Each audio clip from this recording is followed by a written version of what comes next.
Hi guys, it's Holly here at Faces and welcome to episode 10 of the Face It podcast.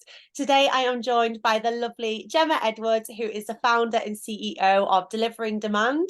Delivering Demand are a market leading agency specialising in business growth for aesthetic practitioners and clinics internationally and across the UK. So welcome Jemma, it's lovely to have you on the podcast today.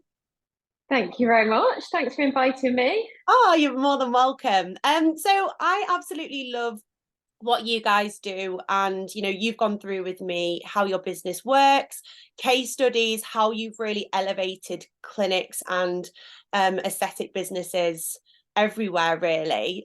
So do you want to just tell our listeners a bit about the business and how you got to where you Yeah, are today?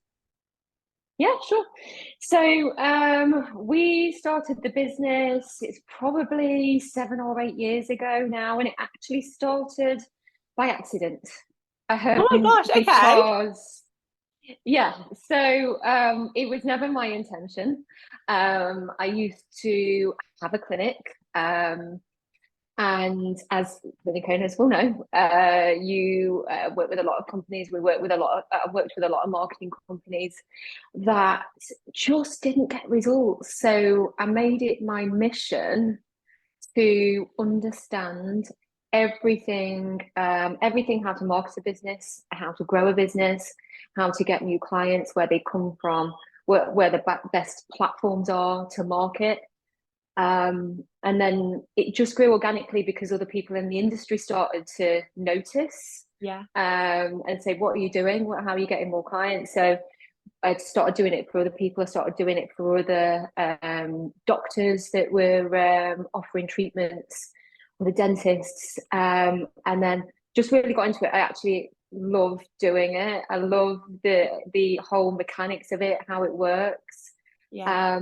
And so it's grown from there actually. So Amazing. I guess the fact that you had your own clinic, you understand the real pains and frustrations that all practitioners yeah, must go through. And yeah, obviously, decided to commit so much time into actually understanding how to market and grow your business.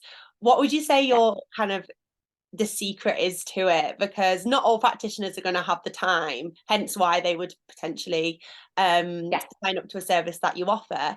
But like what's kind of the main thing would you say that you found, oh my god, like this really works?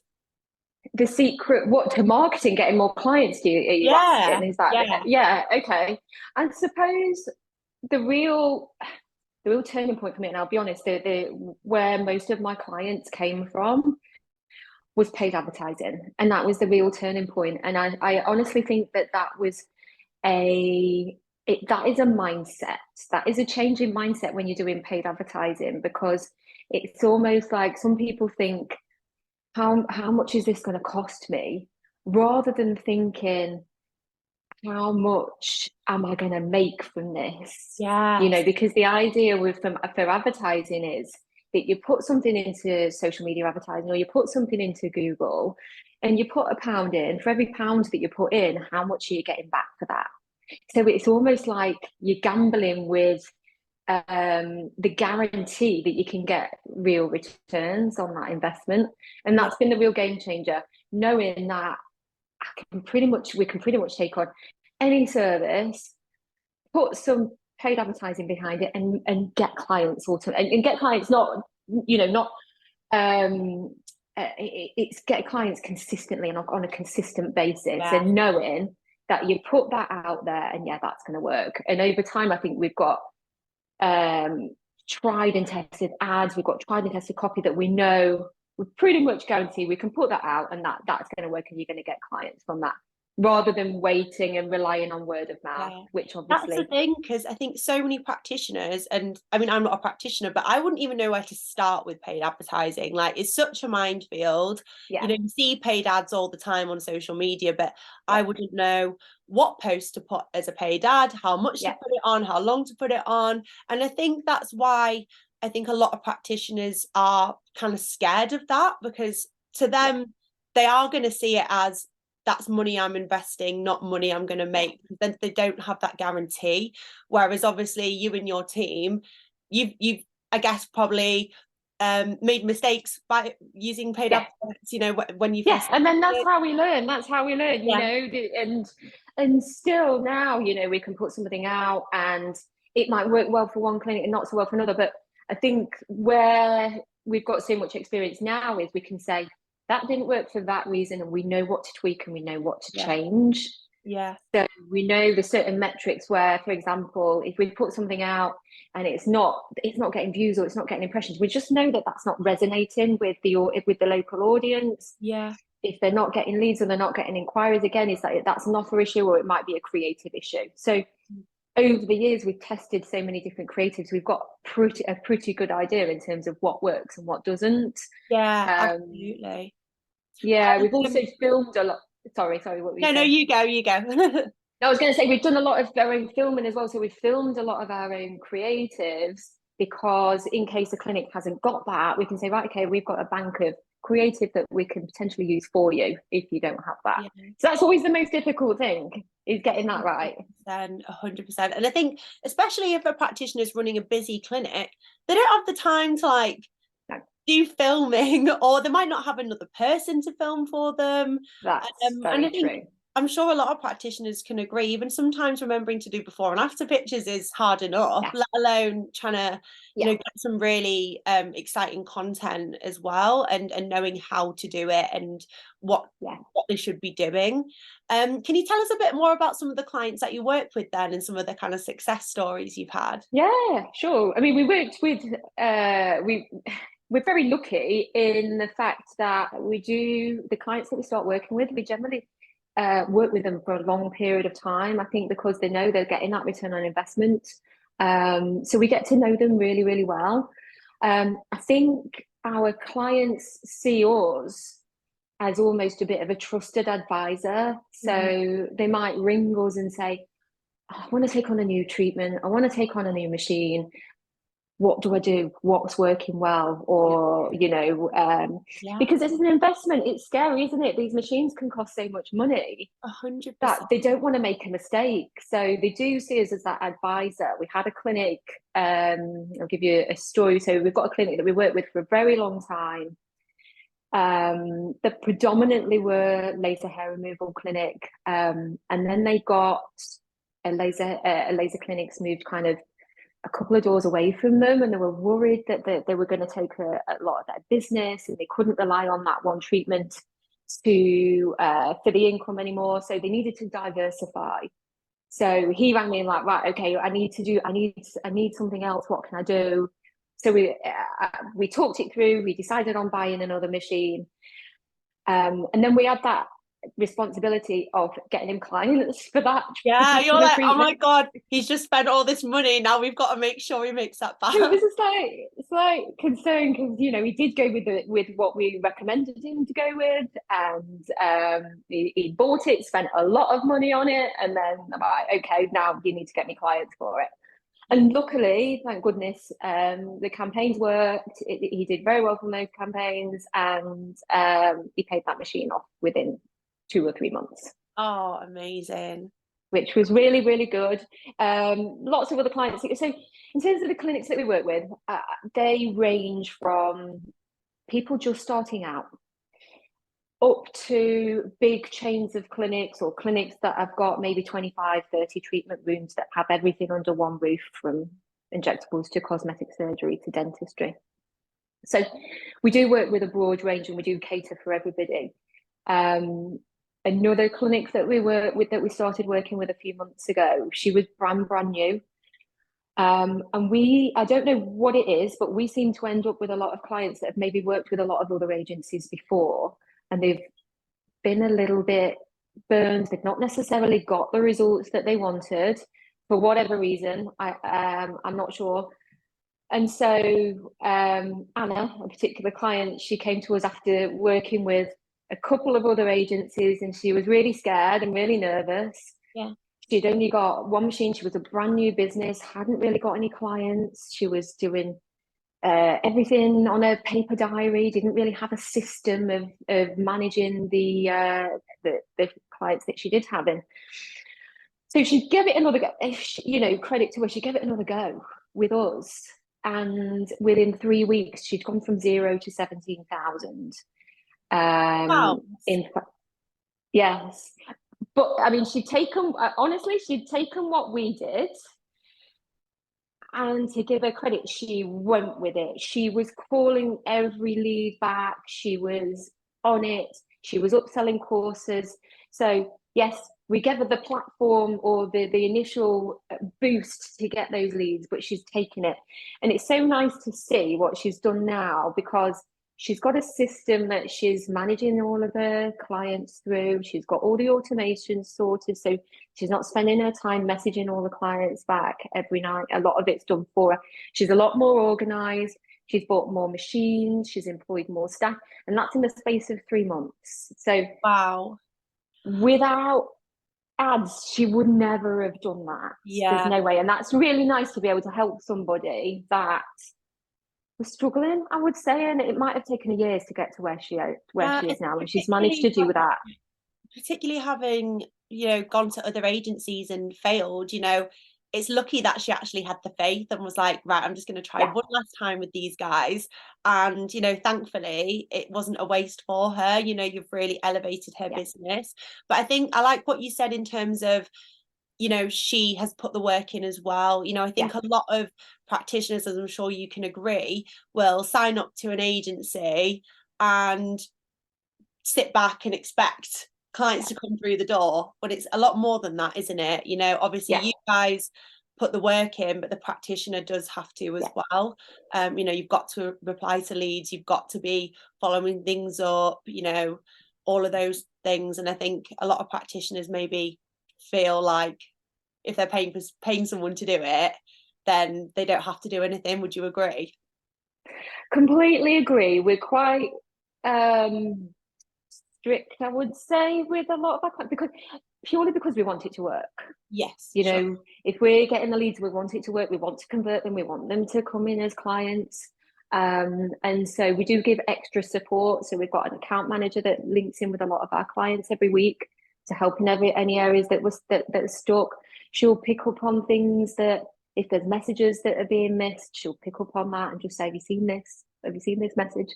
We also, the other thing that we do is we do group trainings. So we want, like I said, we want our clients not just to get the leads, because that's, we want to help them build their business. Yeah. So it might be trainings on how to send out a reactivation email to maybe the leads that haven't converted, or it might be sales training, like how to answer the phone, or how to talk about the other treatments that you do.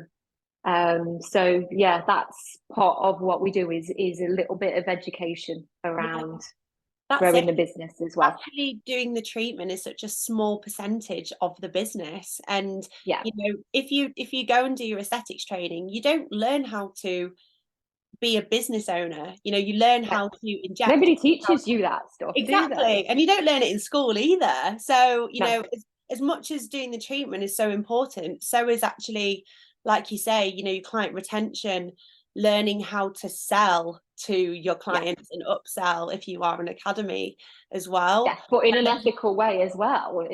Sell them what they need it and help them if they need it, but don't if they don't. So yeah, exactly. What would you say the common mistakes are that you find when you take on a new client and you're kind of looking at how they normally do things? Is there like a running theme with what you find people are doing and it is not working? Common mistakes, I suppose, going back to what I said before, it's not investing in the business. It's almost like sometimes you might get a machine, or you and I do hear this time and time again, actually, is I bought this and I'm the only one in my area that's offering this. How come they're not knocking at my door and asking for it? And it's not letting people know that you're there in your local area.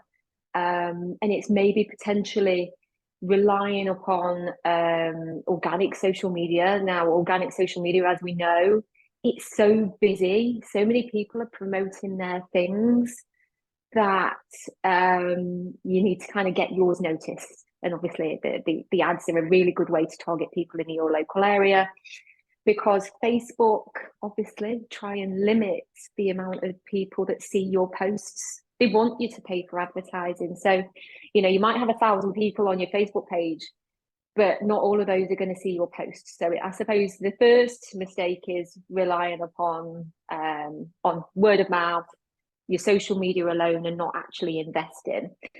I think the other mistake that people make is, I don't think they always understand the way that the customer journey works. You probably heard about this quite a lot, but absolutely. And it's trying to sell all your services or trying to sell the most expensive thing when a client has never even been to your clinic before. So the idea is, and the way that we educate our clients is that we really want to get them through your door. We need to get them through your door. We need to get them to be able to see how you work, see your clinic, and then obviously they'll have more treatments done. But rather than trying to sell something for a few thousand or trying to sell your big packages or your top offer, it's okay, what are most people going to be interested in? What would they feel comfortable in coming to try, first of all, and bringing them in that way? So I'll give you an example. A lot of our clients might be injectors, and they do a lot of cosmetic procedures. So one of our clients recently did a hydrofacial campaign. They get a little bit of a discount, and she got a huge volume of people coming through. But a lot of those clients were asking, okay, what else do you do in here? So she was talking about all the other treatments that she did. And so she actually said quite a few of them have spent thousands on injectables off of the back of that campaign. It's like a gateway, it's not, exactly. And that's, if you think about how gyms promote themselves on social media, they're giving away a free trial. They're not initially thinking about that initial return on investment, because if they were thinking about that initial return on investment, then it'd be zero, because that essentially they're coming in for a free trial and they may never ever see that client again. They might never see that person again. So it's a similar sort of thing. It's like, come in, meet us, see how we work, try this treatment, and then we can talk, then you can talk about all the other treatments that you do, rather than trying to sell everything up front. So absolutely. Yeah. I think as important as obviously the practitioner's work is, and that's obviously what's going to make the client book in, people buy into people. So well, that actually comes on to my third mistake. Go on then. Yeah. So essentially, I think there's 3 mistakes that they make, and the third mistake is when you're on social media, and I see this mistake time and time again, it's rather than talking about what you do as a practitioner or talking about yourself, it's actually talking about how you help people and the problems that you solve. And that is the biggest difference, because people are not always interested in about you and what you do. They're more interested in how you help people and the problems that you solve, and can you help me? Yeah. Do you know what? I was speaking to somebody yesterday actually on another podcast about this, and a running theme that I find when I'm doing my podcasts is when we're talking about client retention, the successful clinics are the people who put their client first and who aren't just constantly thinking of the money. And that literally ties in exactly with what you've just said, putting your client first. How can you help them? How can you change their life? Why is this treatment going to benefit them? Not the financial side of things. And I think if anybody is still trying to promote their highest, most expensive treatments and, just hoping for the best, I think really take that as advice, that you should be maybe even just altering the way that you say things, or the way that you're promoting your treatment, and putting that client first always. Yeah, it's really true. It's how you phrase things and how you talk about people. rather than talking about yourself and your qualifications, this is, introduce your clients, introduce that customer journey, Yeah, tell stories about how you've helped people, because that's what everyone's doing it for. It's that transformation yeah, is, how have you helped people, and how have they not just physically changed, but how have they mentally changed? Have you improved their confidence by doing this? How has it changed their lives? I did 100. I did a filming day recently with one of our clients actually, and she was having some facial treatments done. And in the filming, she actually said this: how, I used to shuffle around and hide my face and didn't want to be seen. And now, after having the treatments, I can sit where I want in a restaurant. I can wear different clothes. I can do my hair different. And that's the thing that Yeah. people want to know. And if That's the thing that people will relate to. Yeah, and if somebody is that unconfident or that insecure, they're not just going to book in with any practitioner. Actually Yeah. making that first step and booking and even talking about their insecurities is a massive step in itself.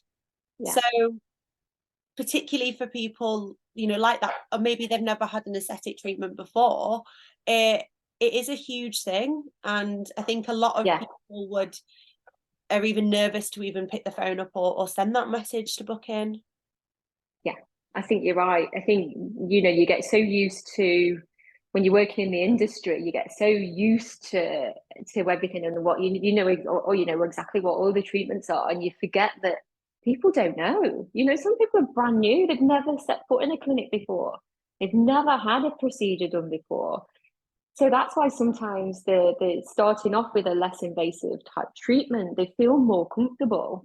Yeah, Um, we had another client. I think we were doing something on microdermabrasion, um, and she came in, she'd never had anything done before. She was really nervous. And then now she's having injectables because she's suitable for it.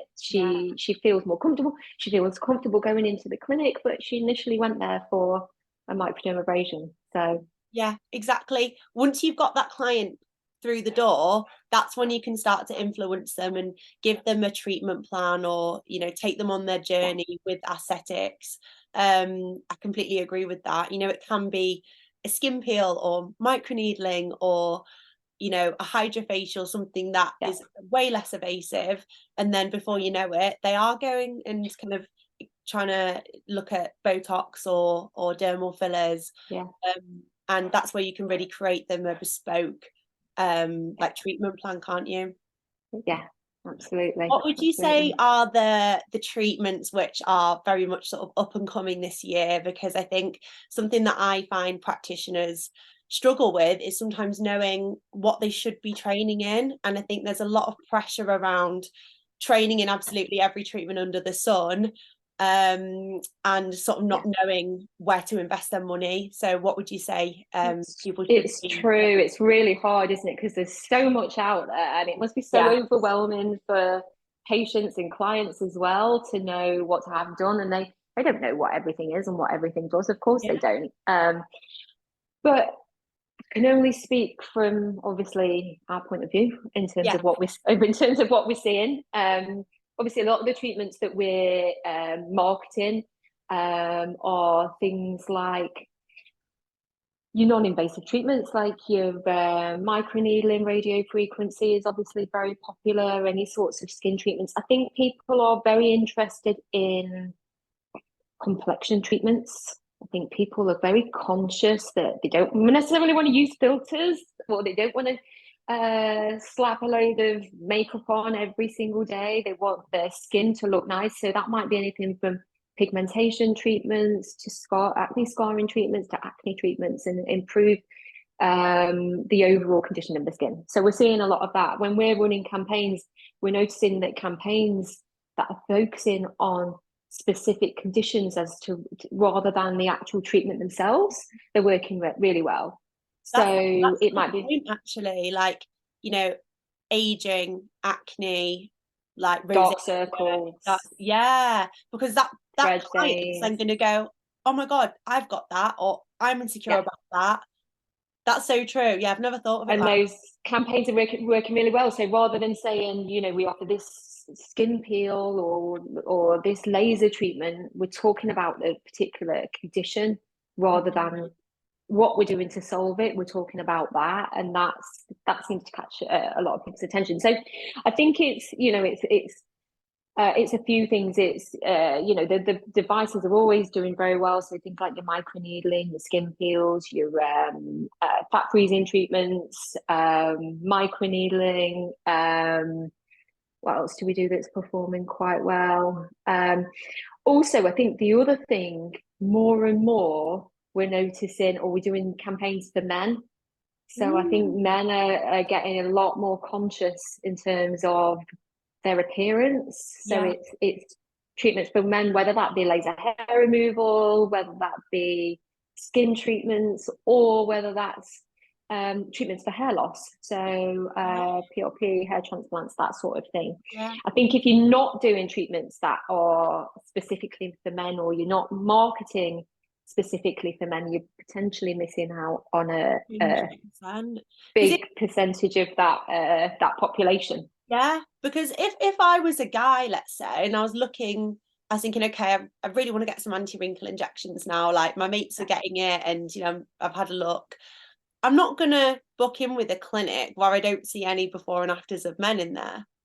I mean, some might, but personally, I wouldn't do that. So if you can try and expand your client base, even just putting out posts relatable to men, male wellness packages, that kind of thing, that is going to encourage literally 50% of the population, isn't it?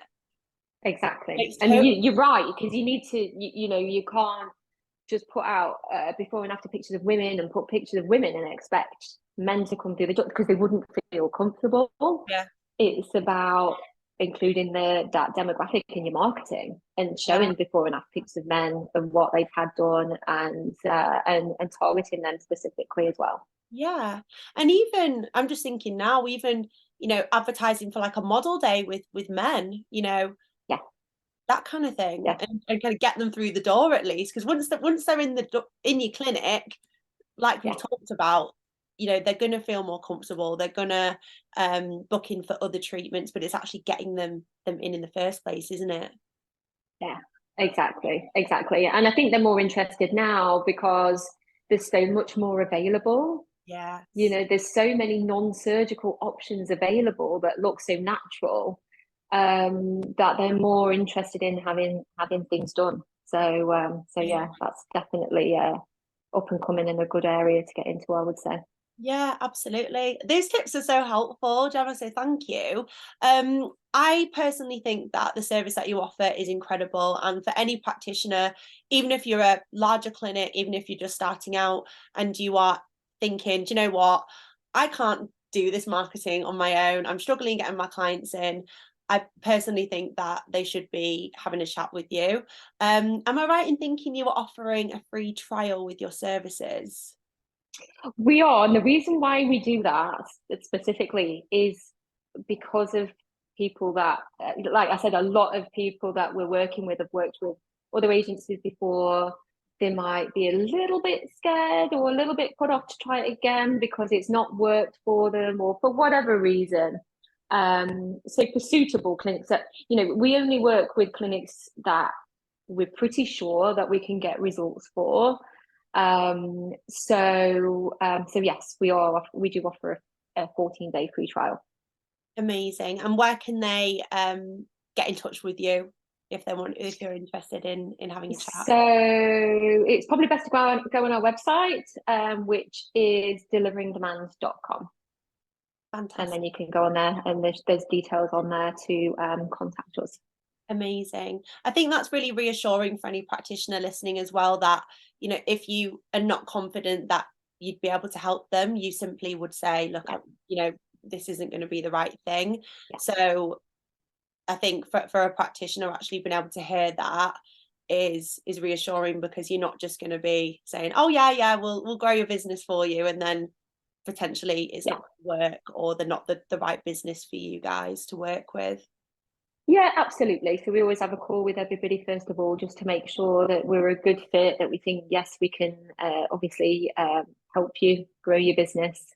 And then that trial is also an opportunity to see, has this got potential? Has this got potential to grow my business? Because I know that people are worried, and that's absolutely fine. So you can see how it works. You can see how it works for 14 days, and then make the decision whether to carry on or not.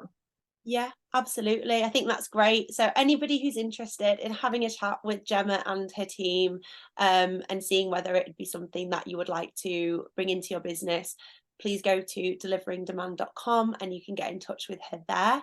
Jemma, thank you so much for coming on the podcast today. It's been Thanks for so great. inviting me. I feel like I learned so much in this as well. You know, if I was a practitioner, I'd be thinking, oh my God, like here's literally like 5 or 6 different ideas that I can be trialing. So guys, if you do take any of those tips on board, do let us know how you get on. And I think social media and marketing is the one thing which always comes up in conversations that I have with practitioners, because it's a minefield, and it's a job within itself. So those tips are really helpful. So thank you so much. And yeah, hopefully some of the people listening or the Faces users will be in touch with you as well. Thank you very much. Thanks, Holly. No worries. Thank you. Bye.